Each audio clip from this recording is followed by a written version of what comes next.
Amang nasa langit. Madalas ay sinisikap kong pasanin ang mga mabibigat na dalahin na hindi ko naman kaya. Kumakapit ako sa aking mga alalahanin at sinusubukang lutasin ang mga problema sa sarili kong lakas.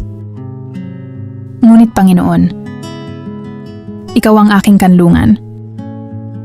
Tulungan mo akong ilagak sa iyo ang lahat ng aking mga pasanin. Sa tiwalang aalalayan mo ako. Salamat sa paggamit sa aking mga hirap upang ilapit ako sa iyo.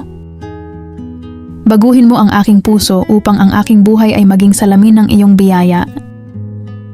Sa gitna ng bawat hamon, ipaalala mo sa akin ang mga aral na itinuro mo na.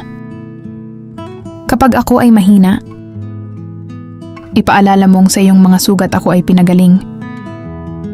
Kapag may kakulangan, ikaw ang aking tagapagtustos.